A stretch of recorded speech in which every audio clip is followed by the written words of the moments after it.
Where's Cross Question, says someone on Twitter. We do Cross Question Monday, Tuesday, Wednesday. Yes, we did do it on Thursday last week, but that was because it was a bank holiday.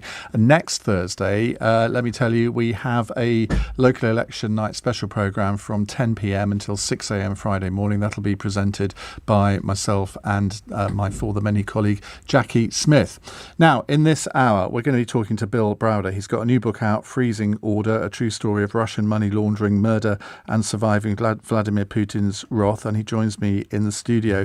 Bill, very good evening. Last time you came in, the phone lines nearly melted. It was quite something, and then afterwards people watched the hour back on YouTube and Global Player, I think more times than virtually any other hour I've done in the last year. So there's a real appetite for knowledge about what you are talking about. So thanks for that. We're going to have another great hour now.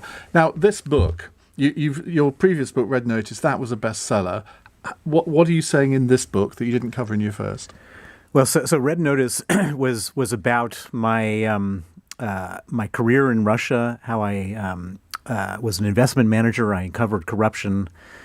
I exposed it, and in retaliation, I was expelled from the country. My lawyer, Sergei Magnitsky, was arrested, tortured, and murdered in police custody. And then, so the first book was all about my fight for justice leading up to something called the Magnitsky Act, which was a piece of legislation in the United States to freeze the assets and ban the visas of Russian human rights violators and kleptocrats. This book is all about saying to ourselves, who got the money that Sergei Magnitsky had discovered and was killed over? And I've spent the last 10 years looking for that money, finding that money, and discovering that none other than Vladimir Putin was a recipient of that money. Wow. And it wasn't just, he didn't just sit back and let himself get discovered. He tried to kidnap me, kill me, arrest me, and go after every other person who had anything to do with me. And it's a truly shocking story of how far Vladimir Putin was ready to go to hide his ill-gotten gains. Well, let's start at the very beginning on that. How do you even? I wouldn't know where to start to search for that kind of money. And nor did I. And who would? I mean, money laundering is a complex crime. Who knows how to get anything there? And I'll tell you how we discovered how we got our first thread. We had no idea where the money went. But interestingly, the police officers who were involved in arresting Sergei and who were involved in the scam that Sergei discovered, these guys were living so large you can't even imagine. So these guys were like on $15,000 a year salary, and they were riding around in Porsche Cayenne cars. They were flying first class on vacations. They were on Instagram partying. And they were not even ashamed of it. And so we made these little movies about these guys on YouTube, and they went viral. And we at the bottom of our webpage we said, if you have any more information, please come forward. And someone came forward. It was a Russian guy who was part of the criminal group, who fell out with the criminal group, who was in charge of money laundering for the criminal group. His name was Alexander Parapolichny. He came forward. He met with us in London. He said, here are the bank statements of where the money went at Credit Suisse in Zurich. And how would he have those? Because he was the guy organizing the money laundering. Right. So he fell out with the people who he was laundering the money for. He gave them to us. We gave those documents to the Swiss police. The Swiss police froze the money at Credit Suisse, like $11 million. And then he dropped dead. That was the first of a number of deaths in this case. But we carried on with our investigation, and we discovered that after Switzerland, it went to New York, it went to France, it went to Cyprus, it went to Latvia, Lithuania, etc. And we started investigating all over the world. And eventually we discovered that some of the money went to Vladimir Putin. And it was interesting because now Vladimir Putin doesn't hold any money in his own name. The money went to a guy who is a famous cellist His name is Sergei Roldugin, and he was exposed in the Panama Papers as being a cellist who had received $2 billion. And everyone said, why does this cellist have $2 billion? Yo-Yo Ma is the richest cellist in the world. He's only got 15 million. How does this Russian cellist have $2 billion? I would ask how a cellist gets 15 million, but... So this cellist has $2 billion. The Panama Papers showed all these Russian oligarchs and state banks giving this cellist all this money. And it turns out that this cellist is Putin's very best friend from childhood. He is the godfather of Putin's daughter. And he is the person who introduced Putin to his first wife. And he is one of the many people who holds Putin's money for him. And we discovered that this cellist got some of the money from the crime that Sergei Magnitsky was killed over. And so this whole story was this incredible sort of lifting the hood of all this Russian dirty money story.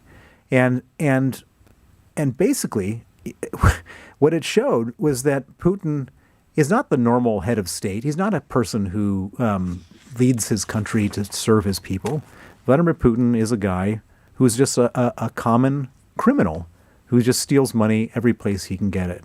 And by discovering that, I think it's probably the most important discovery, because everybody seems to think that Putin is, got some kind of grand vision for, recreating the Soviet Union or the Imperial Russia. No, Vladimir Putin is a thug who has stolen a lot of money. This is just one of 1,000 crimes that he's been involved in. And the reason that he's invaded Ukraine is because he wanted to basically divert the attention and the anger of the Russian people away from him, who had stolen all this money, towards a foreign enemy. And that's what this war is about. And what does he use all this money for? Well, it's a great question, because most people, when they see a guy this rich, they say, well, what does he need the money for? He's the most powerful guy in the world, or one of the most powerful people in the world. What does he need all this money for? And the answer is, he doesn't need the money, but you can't be the most powerful person in Russia without being the richest person in Russia. And so he's basically, and in fact, you've got to be the most vicious person, the richest person, the most powerful person, the everythingist person to be at the top of the food chain there. And that's what it's about. It's not really about, of course, he's got a $1.3 billion villa, one of many, and he's got yachts here, there, and everywhere, and private jets and all this kind of stuff. But it's not about that. It's just, he's got to be the richest because he's the most powerful. Now, the golden rule of publishing is you want to publish a book where the author grabs the reader's attention within the first 3 pages. Your first chapter in this book on what happened to you in Madrid, if people aren't hooked for the rest of the book after reading that, I don't know how you hook someone in. Just tell us, this will encourage people to buy the book just by what happened to you in this chapter. So the first chapter of the book is called The Madrid Arrest. I was invited to Madrid by the chief anti-corruption prosecutor of Spain.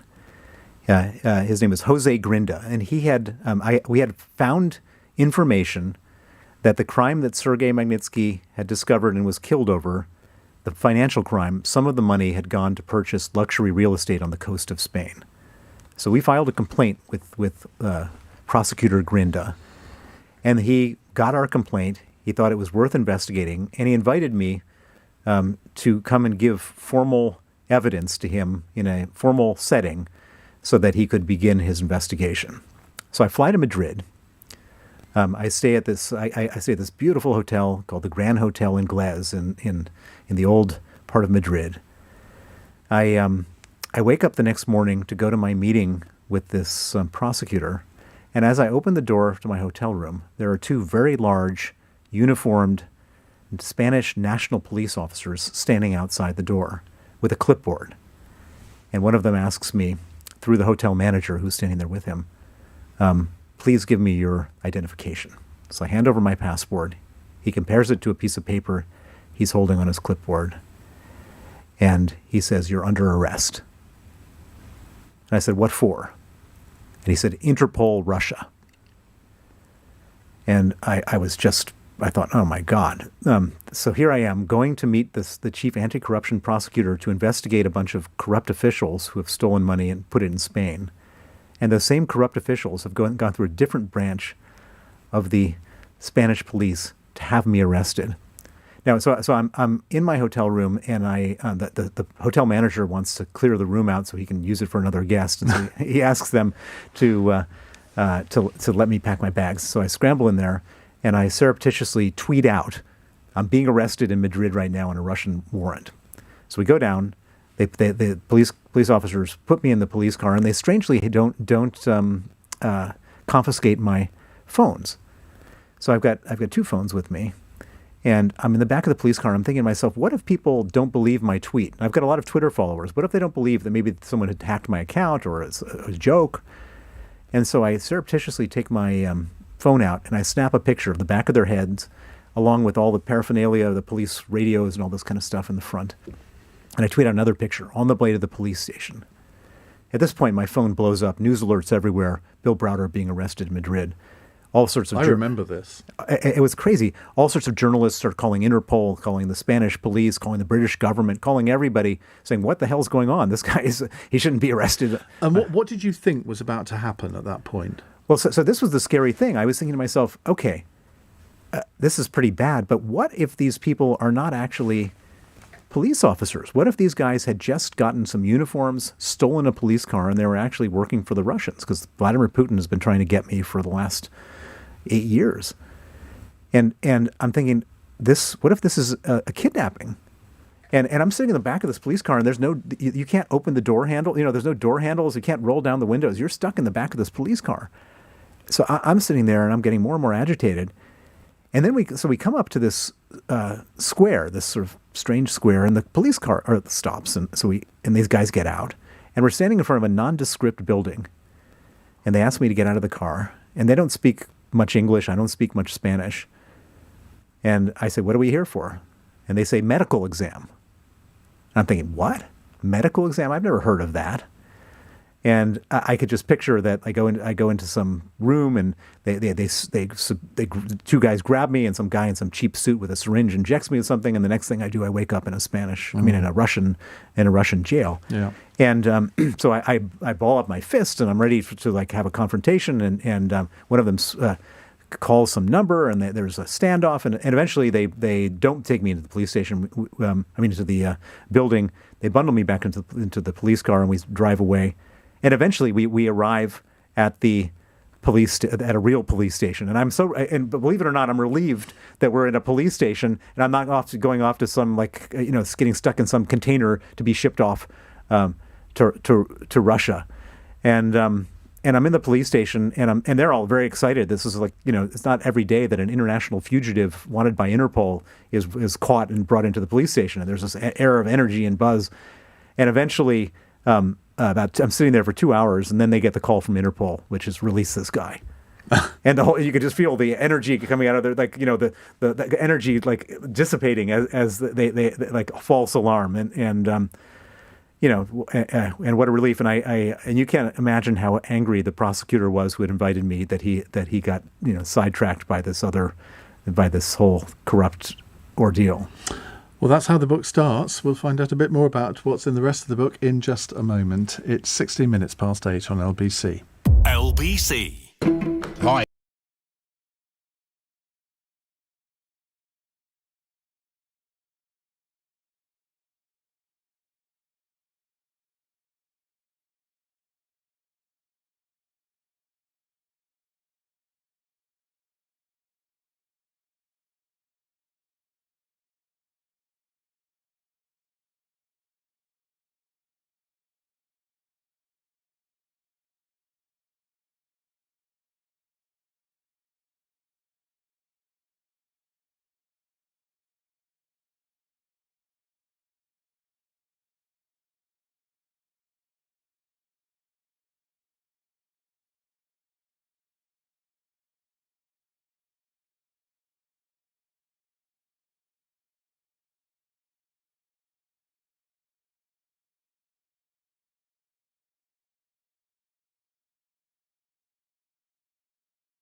on LBC. 18 minutes past 8. We're with Bill Browder. His book is called Freezing Order. A lot of the episodes you describe in the book sort of, I think, leave people wondering, well, what is the relevance of all of this to what's going on in Ukraine at the moment? We've got all of these oligarchs being sanctioned. Obviously, I was going to say you know a lot of them, or you certainly know a lot about them, and you've been on their trail for quite a long time. In terms of the reaction from Western governments to what's happened in terms of sanctions, do you think they've broadly got it right so far? So let me just back up before I get into the exact question. So my book is all about tracing the money from this one crime. What I discovered, and what's in the book, is how it turns out that the money from this one crime is just 1/1000th of the money that Vladimir Putin has stolen that we were able to identify. We were able to identify $232 billion of money that was stolen from Russia through just one bank, Danske Bank. And that one bank then laundered it into all sorts of other places. $232 billion. And so I would guess that if we were able to lift the hood on the other banks in Austria and Sweden and various other places, that the amount of money that Vladimir Putin and his cronies over the last 22 years have stolen is about $1 trillion. And how much of that is in London? Quite a bit, because London is one of the end points of that money. And this is the key to the whole thing. So the money is in London, in houses on Belgrave Square and Eaton Square. And that was money that was meant to be spent on medicine and education and healthcare for the Russian people. And this is the crux of the whole issue, which is that these guys in Russia, they just got too carried away with the stealing to such an extent that they just hollowed out the whole country. And in doing so, they've created this huge risk for themselves. None of them, Vladimir Putin and all the people around him, they can never step down from power, because if they did so, their money would get taken away, they get put in jail, and they'd probably die. And so they have to stay in power forever. And how do you stay in power forever if you've stolen everything from the people who, in theory, should vote for you? First of all, you make sure they don't vote. And secondly, you do one thing which is more important than anything, which is you create a huge distraction. And that's what this war is about. It's about that $1 trillion. It's about distracting the people over that $1 trillion. And so this whole thing in Ukraine is not about Putin and his imperial ambitions or anything. This is about just a grubby little man who's stolen a ton of money and wants to make sure he can get away with it. The amount of money that has come into Western banks, a lot of it in London, but other places too. Why have Western governments done nothing to stop it? I mean, in some ways, you almost think they've encouraged it. I mean, how much of that money is vital to the operation of some of these banks? It's crucial. I mean, it's crucial to all sorts of people. And why haven't they stopped it? Because too many people who were close to power were making too much money, and they wanted to make sure it wasn't stopped. And I'll tell you something. We went with our complaints, like I had gone to Jose Grinda in Spain. I took the same information on the money that came to London, and I took it to the National Crime Agency. And they wrote me a rejection letter saying, we don't think a domestic investigation is the best way forward. And the person who wrote that letter came to me after he left the National Crime Agency and told me that he thought there should be an investigation. And he was ordered in no uncertain terms by the most senior people in the National Crime Agency not to investigate. And why would that be? Well, there's several possibilities. Either political direction, that they were told, let's not rock the boat with Russia. Incompetence, they just didn't know how to investigate. Or corruption. I can't answer which of those three. But that is a disgrace, isn't it? I mean, when somebody wanted and saw reasonable grounds to investigate, and then they were prevented from doing so, I mean, that is a scandal. It's a scandal, and it's never been investigated. And this is not the first time I'm talking about it. I talked about this in front of the Home Affairs Select Committee. I've talked about it with many members of Parliament. And we have a law enforcement system here that's not fit for purpose. There has never been an economic crime investigation into Russian money laundering since the beginning of the Putin regime in this country. Well, if not now, when? Well, there should be. I don't think there ever will be unless the whole thing is taken out, root and branch, and reestablished in a proper reformed But way. is that because if the ultimate truth ever gets out, it would bring the whole house of cards crumbling down? Is that why? I mean, No, I mean that could be why. Maybe I'm being too optimistic. I think it's because the system is not set up to do this. I mean, I've worked with the U.S. Department of Justice on a similar investigation in the same, based on the same complaints, and I've seen, when you have proper prosecutors, what they do, and it's awesome. It's really impressive, and I've seen these people, and they just don't want to do it. And I think part of it is that they don't have enough money to investigate. Part of it is that everyone tells them don't investigate, and who knows? Maybe some of them are on the take. I don't know, but what I can say is that unless this system here, the law enforcement system, economic crimes, is fully reformed, this stuff will carry on. But what is your suspicion? You've just given examples of some reasons why this may not have happened, but which do you think is the main one? Because coming from the world of politics, I would personally find it horrific if it was a political decision to stop a crime investigation. My suspicion you may think I'm naive here, my suspicion is that it wouldn't have been that one. It would have had to have been one of the others. Well, it wouldn't be much better if it was corruption. But let's just talk about this political decision. Do you remember Alexander Litvinenko, the Russian dissident FSB agent who was murdered with polonium-210? His wife wanted to have a public inquiry into his death. And Theresa May, who was Home Secretary at the time, wrote a letter saying that we shouldn't do this because it would harm political and business relations with Russia. In other words, let's not investigate this death for business reasons, for political reasons. That's pretty shocking. And that happened in open court, her letter. No one ever talks about that, but that is what happened. I can also make very clear, articulate arguments about how the system doesn't work, how there's a total inequality of arms. You have very, poor lawyers in the Crown Prosecution Service, and you have the best lawyers that money can buy that the oligarchs employ, and it's a total inequality where, if there's ever a battle, who's going to win? It's all these fancy QCs that cost £1,000 an hour. And I remember that was an argument the government used as to why they were slightly behind maybe some other countries in imposing sanctions, because they had to get the legals right, and they quoted that the oligarchs have the best lawyers in London, and they don't. They have in-house government lawyers. And so, I mean, we're sending hundreds of millions, if not billions of pounds of military equipment to Ukraine to fight the Russians. Why don't we spend 20 million pounds and the government hires in QCs from the same firms that would be representing the Russian oligarchs and start doing some of these prosecutions properly? How much have you told your story face-to-face with British politicians?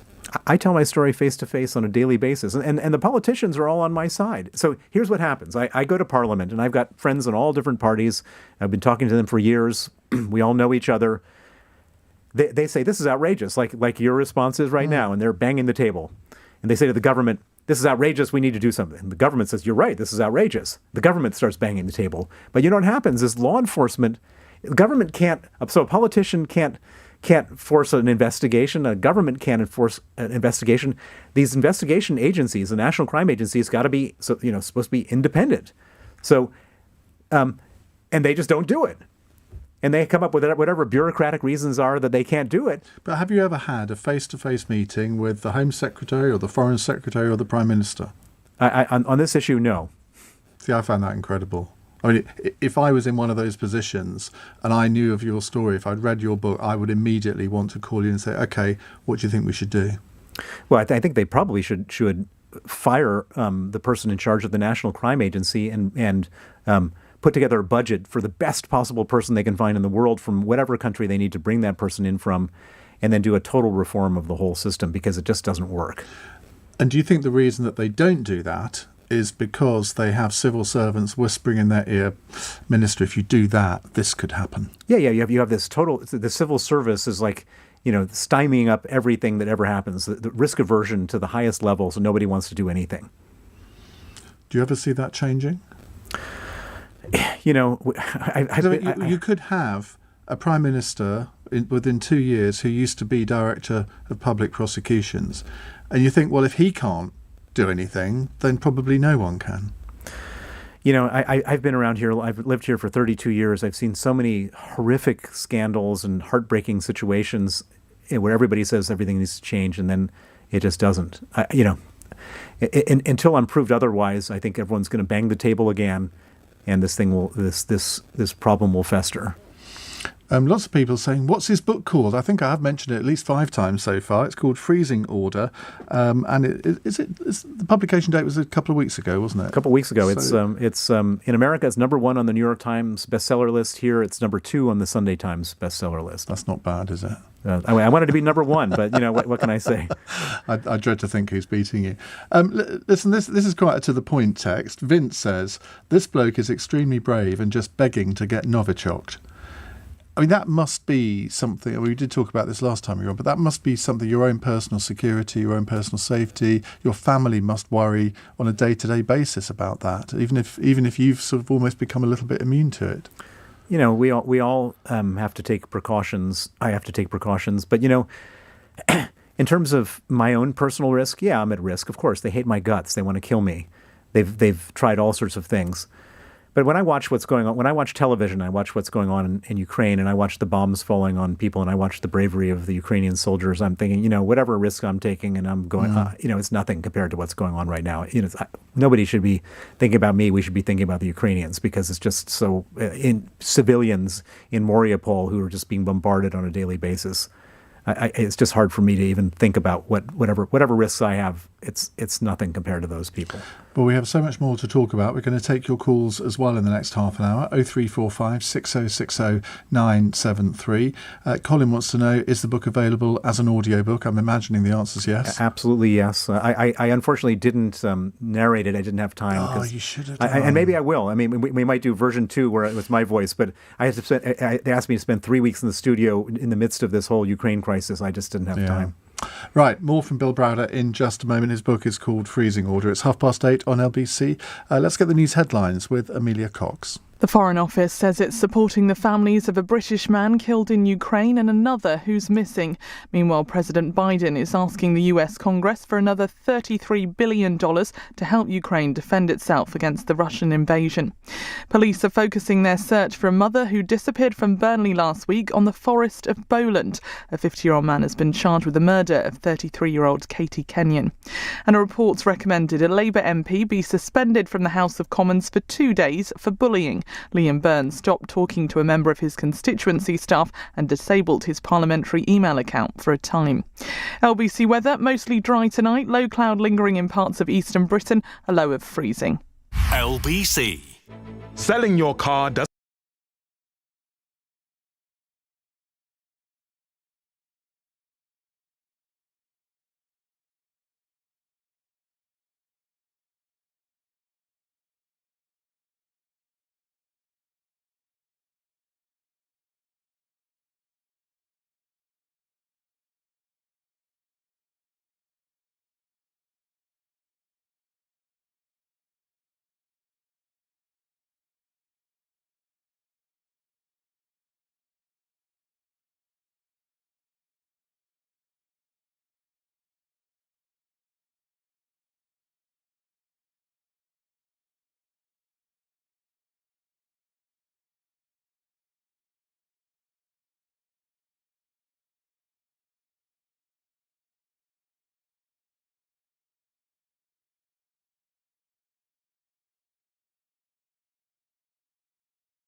With Iain Dale. Call 0345 6060 973.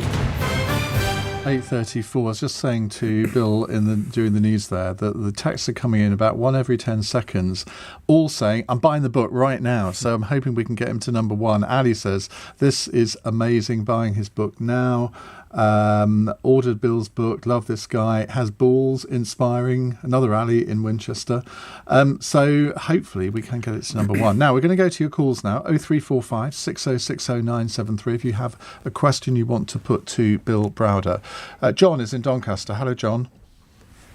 Hello, Iain and Mr. Browder. May I ask, have the oligarchs and Mr. Putin's believers reached the pinnacle of their upturned pyramid, and are they now falling down and burning? Yeah, it's not a good time to be a Russian oligarch on any front. So there are 118 of these guys, 118 billionaires. And at the moment, 35 of them have been sanctioned by either the EU, US, UK, or Canada. And when you get sanctioned, it really messes your life up. So even if these guys have hidden their property in like shell companies and British Virgin Islands and Cayman and all this kind of stuff, no bank, no matter what, wants to move money for them anywhere. And so they're basically out of luck in the business world.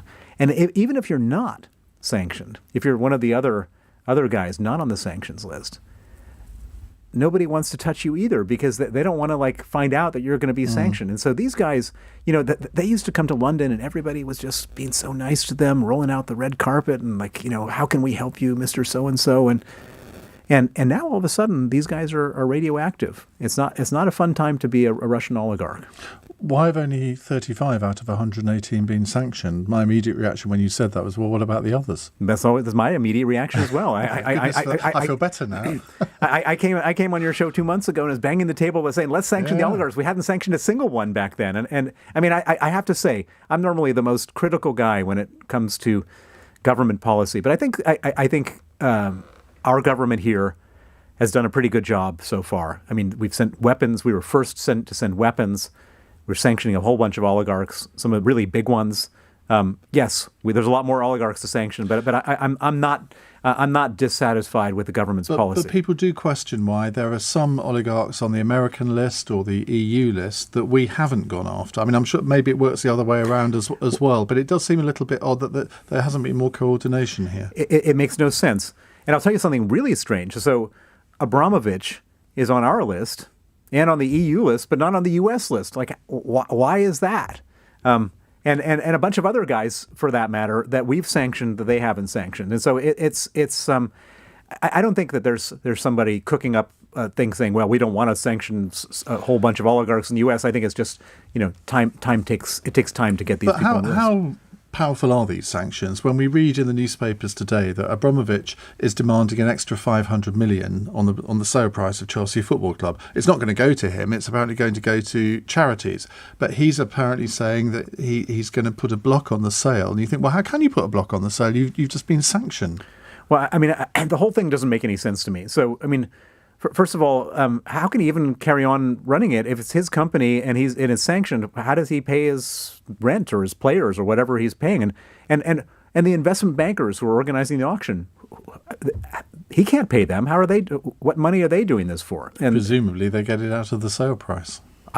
Yeah, but then they're doing business with a sanctioned individual. None of this stuff makes any sense to me. It's not very transparent. Well, I think they're presumably working for some part of the government on this. I don't think so. I don't think the government has hired this investment bank to work for them. I think it's all very, because he did announce the sale before he was sanctioned, didn't he?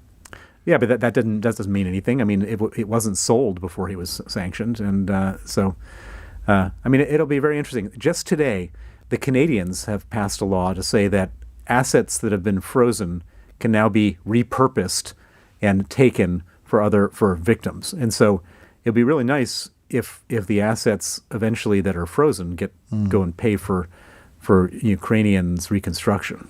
Well, it'll be interesting to see if our government follows suit on that. John, thank you. Let's go to David in Enfield. Hello, David. Bill? Hi. Bill, I listened to a talk you gave last year, and you made a statement in that talk at the end. You made a comment that Brexit aligned with Putin's interests. Now, in your research for your books and the sort of large inflows of money into London, did you find any evidence that Putin or any of his associates or oligarchs were directly or indirectly involved in funding individuals or organisations in Vote Leave? And secondly, I note since 2006, since Litvinenko was poisoned in London, successive governments issued over 2,500 golden visas to these rich Russians who came into the UK, settled here, brought their money here, infiltrated high society. We've had Lord Lebedev now of Siberia. We had Lord Barker, who was running EM Plus in Russia. Do you think this was a deliberate strategy to influence British government at the highest levels? They were giving donations to political parties. Do you think it was an overall plan to get through Brexit? Because that would be to Putin's advantage to break up the Western alliance. So Putin hates any group that's bigger than him. He likes little countries that he can bully, and he hates big countries. He hates the United States. He hates NATO because it's a collection of countries, and he hates the European Union because it's a large group of countries. And so, in his perfect world, NATO would be dissolved, and he's been making lots of statements about NATO because he doesn't like he doesn't like Estonia being able to stand up to him. And in a perfect world, the European Union would dissolve because he could then, pick off Hungary and this country and that country and do all the nasty stuff that he's doing. And so it was in his interest to have Britain leave the European Union, and it would be in his interest to have all sorts of other countries leave the European Union. And I think he actually lent. We know for sure that he lent money to Marine Le Pen, who is also an anti-European. I'm not an expert on what happened with Brexit, and so I don't want to make grandiose statements that I can't back up. But it would certainly be in his interest not to have one less country in the European Union. But there have been all sorts of allegations about Russian funding for Vote Leave, Leave.eu. Well, actually more Leave.eu than Vote Leave. Is it your suspicion that some of those allegations are true, that Russian money did find its way into the Brexit campaign? Well, I've heard the same allegations, and what should have happened here is we should have had in America they had a Mueller, Robert Mueller, the special prosecutor, set up a major investigation to look into it. Why in the world did we not, given the gravity of these allegations and the consequence of these allegations, why wasn't there an investigation here? Presumably because there was suspicion rather than evidence. And No, but Carol Cadwallader, the Observer journalist, she's made all sorts of allegations and has ended up in court over one or two of them. But she hasn't been able to find the smoking gun. But it's not her job to find the smoking gun. If there are credible suspicions, then an investigation should be conducted. It's not a journalist's job to prove a case. It's a journalist's job to unearth stuff, and if the stuff is credible, then it's the job of law enforcement to then investigate properly. And I don't want to get into a pro-Brexit. That's all water under the bridge. But if there was really involvement of Russians, and let's put aside the highly contentious issue of Brexit, I can tell you, and the caller just made the point, and I totally agree with him, which is that there's a hell of a lot of Russian money sloshing around here buying influence. And I've seen that with my own eyes. And when I say buying influence, I mean Russian money going to members of the House of Lords in both major political parties to buy influence specifically in relation to sanctions, to make sure that the sanctions don't bite, the sanctions don't work, the sanctions don't pass. But if you look on social media at the moment, there are a lot of people tweeting things like, sort of the Tory party is bought and paid for by Putin. Sort of Boris Johnson himself is under Putin's influence. And that seems to be catching on a little bit on social media. Now, social media doesn't represent real life. We all know that. But a lot of people are going to be influenced by that sort of talk, aren't they? How much do you think that the Conservative Party, which is the governing party, I mean, Labour, I would say slightly irrelevant here, they're not in government. How much do you think the Tory party in the last few years has been influenced by Russian money? Well, we know exactly how much. I think we can calculate it. I think there's. I mean, no, but handing over money is one thing. Influencing government decisions is another. Well, that's a tougher question to answer. I mean, based on Boris Johnson's conduct in this war, I would say that in this war he gets a 10 out of 10. He's done a stellar job of standing up for the national interest of this country and to stand up for Ukraine, being the first guy out there physically on the ground to be the one providing huge amounts of weapons when everyone else we couldn't even fly our weapons directly to Ukraine because the Germans wouldn't let our planes go over their airspace. Yeah, Boris Johnson has done a good job on this Russian stuff. Every politician has done a bad job on allowing all this dirty Russian money to come into this country. Well, yesterday I was accused of being under Russian control, and I'm thinking I don't think there's another broadcaster who could have been more critical of the Russians in Ukraine than I have. So I'm wondering around what logic there is for that. But anyway, Bill Browder is here talking about his book Freezing Order. We're taking some more of your calls in just a moment. David, thank you very much for yours. It's 8:45. LBC. Nick Ferrari at breakfast. Police review over Starmer's lockdown drinks. Police chief to probe why officers let the Labour leader off. Can I just say, I have now reached exhaustion point with these parties. Do you honestly care if Sakir had a beer or Bojo had a glass of Prosecco? We are in a cost of living crisis, the like of which we haven't seen for years. We've got a crazed man running Russia who said he's ready to use nuclear weapons and he's already turned off the gas pipes. And we're worried about a politician having a beer. Nick Ferrari at breakfast. Back tomorrow morning from 7. Listen on your radio and on Global Player. LBC.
Britain's Conversation. Iain Dale. Tweet at LBC. Stephen says, I'm sorry, Iain, but with all due respect, how can you say that social media is not real life? I point you towards 5 o'clock on general election day in 2019, where, having read Twitter all day, I was convinced that Jeremy Corbyn was heading for a landslide. That was Twitter for you. It's not real life. It's populated by people who are obsessed about different things, me being one of them. But you can't translate that into people's real views across the country, I don't think, anyway. Bill Browder is here talking about his book, Freezing Order. Chris is asking on Twitter, ask Bill about Putin's long-ago links with organised crime bosses around Russia. Long ago links are now, Putin is the organised crime boss of Russia. So it used to be, when I first got to Russia, when I moved there in 1996, it was what I called disorganized crime. It was like random crime. There were guys with like gold teeth and gold chains and leather jackets, and they were the crime bosses. And by the time I got kicked out of Russia in 2005, the disorganized crime became highly organized crime. It became highly organized under Vladimir Putin. And it was no longer leather jackets and gold chains. It was Brioni suits and guys sitting in government ministries who were, on one hand, thinking about OPEC oil prices, and then the next meeting thinking about how do they assassinate their business rival. And I don't know whether it was you that said this, or I read somewhere over the last 2 days that quite a lot of oligarchs have been found dead in recent weeks, a disproportionate number. What do you put that down to? Well, it's interesting because there were two different what they called murder-suicides. So, and one in Spain and one in Moscow that involved two different individuals who were working in gas. One of them was at Gazprom Bank and another one was at Gazprom. And the Russians said, of course, this man went out of his mind, he killed his family, and then he killed himself. But whenever I see a story like that, and I have no knowledge about these two specific stories, but whenever I see a Russian oligarch or a wealthy Russian businessman dying in violent and suspicious circumstances, I always assume the worst first and eliminate that, as opposed to assuming that it's innocent before you take the worst assumption. And so I don't know these two specific examples, but I've seen enough examples where people die in Russia and they were murders. Right, let's go to Simon in Greenwich. Hi, Simon. Hello, Ian. It's a pleasure to speak to you. Great show. It's a really pleasure to speak to Bill, and I have a question for him. The question is, I think, Bill, you've been really quite over favourable to our government. Do you feel, my question is a very simple one, do you feel that their response to the Ukrainian war, and on the front foot, as you say, they're a fine example of that, but do you think it's a response to the fact they've been caught with their trousers down, in the fact that they've been implicit and in a way facilitated over the last 20 years the war in Ukraine with a loose, lax financial system? And they knew, I'm sure they knew about this. What are your feelings about that? Well, so first of all, yes, I'm. If you knew me and knew what I've been saying for the last 20 years, I've never been positive or complimentary about government at all. I mean, I can verify that.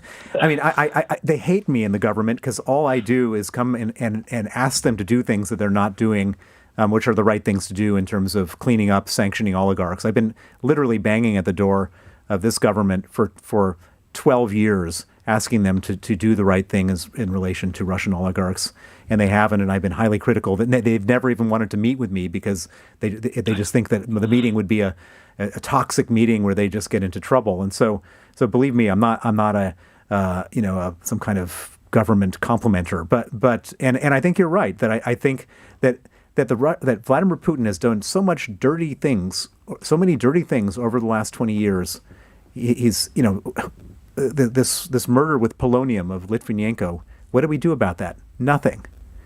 No, the Novichok. We had to shut down the city of Salisbury for a week because of this Novichok, a banned chemical nerve agent. And what did we do after that? Did we impose Article 5 of NATO, on a chemical weapons attack? No, we sent thousands of people to Russia for the World Cup. It's been a total disaster, our response over a long period of time, to Vladimir Putin's many atrocities. And everybody has just wanted to sweep it under the carpet, appease him, and let the petro-criminal dollars from Russia flow. And I think to a certain extent, the reason we're in this mess is because we've given Vladimir Putin so many passes that he thought he could get away with this and nothing would happen. And was this in part political naivety where I think when he first came to power, I think understandably, George W. Bush, Tony Blair both tried to befriend him. I mean, it didn't work, and there have been various attempts since then to reset relations. I think when Boris Johnson first became Foreign Secretary, he tried to do that. Didn't work either. So do you think there has been political naivety here? Well, definitely. I mean, so the two people you can't really blame are the people who saw Putin when he just came to power because we didn't know what kind of person he was. So Blair and Bush didn't know what kind of person he was. But didn't our intelligence services know what kind of person he was? Maybe yes, maybe no. But okay, maybe we could even be critical of them. But everyone after that, all these people showed up, and it's not just here; it's everywhere. In the United States, just as bad or worse. They would show up. And there was a certain arrogance about anyone who ever came into power. You know, Barack Obama becomes president. And he says, well, Bush, he didn't know what he was doing. I'm such a special person. I know what I'm doing. I'm so great. I'm so good. Look, I was elected to the United States, president of the United States of America. I'm going to talk this guy into being a good guy. And I'm going to reset relations. He had something called the Russian reset.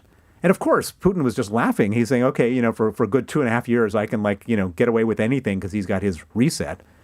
And then, of course, it didn't work out for Obama. And then Donald Trump comes in and says, he's not a killer. I know how to get along with him, et cetera, et cetera. And, of course, doesn't work out for anybody. And same thing here. Everybody, as you say, Boris Johnson thought he could reset things. Nobody can reset things. Vladimir Putin is a criminal. Well, thank you, Simon. David in Victoria has got an interesting one here, which is one that whenever we talk about Russia, I get lots of texts asking this question. So, David, you can say it out loud. Okay, it's very simple. Why can we not put a price on Putin's head? To hand him over, dead or alive. Well, I think it's not really our place to do that. I think it's the Russian people's place to do it, to get rid of Vladimir Putin if they choose to. And by the way, if Vladimir Putin, the one way that we can get rid of Vladimir Putin is very simple. If the Ukrainians defeat him decisively militarily. Do you think there really is a realistic chance of that happening? Well, I mean, look. I mean, they're failing on all fronts. We just heard an announcement that Biden has authorized another $33 billion to go and support Ukraine. That's like half the entire military budget of Russia. I mean, it's a huge amount of money, and just think about this: if Vladimir Putin, if his army is decisively defeated in Ukraine, the Russian people won't tolerate him for very long. They hate losers. They hate weak people. And he'll have been proven to be weak. And so that has to be our strategy. David? That's a big if. And then my point is we can sort of cut the time frame down and stop spending all this money and just put it on Putin's head.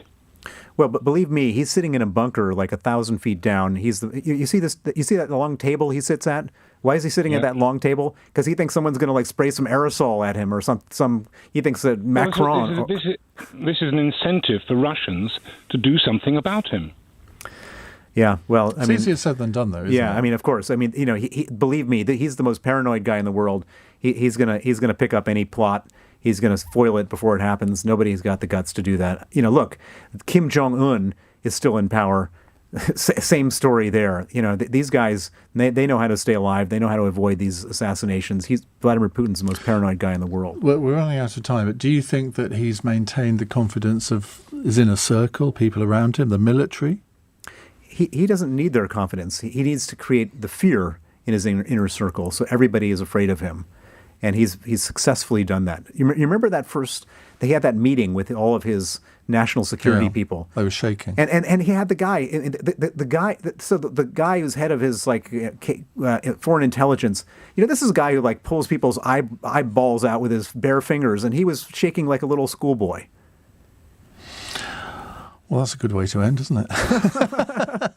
Actually, I'm going to end with this text from Ingrid. Iain, please thank Bill for his books, both of them. What a man, brave, clever, inspiring, committed, and can write it as if it's brilliant fiction. Unfortunately, it isn't. Everyone should read his book and learn the truth about these thieves. Bill, you're so brave, you're making the difference. And that's all that I suppose anyone can ask, isn't it, for somebody to make a difference. And I think this book certainly does. It's called Freezing Order. It is a number 2 bestseller. We want to get it to a number 1 bestseller. Lots of you have been buying it throughout the programme. I see it in my text and tweet screen here. I really hope that this is read by as many people in this country and indeed across the world as possible. And somebody said, how do you spell Browder? Browder. Bill, thank you very much. It's been an absolute pleasure. If you missed any of this, you can catch it up on Global Player a little bit later. Thank you very much indeed.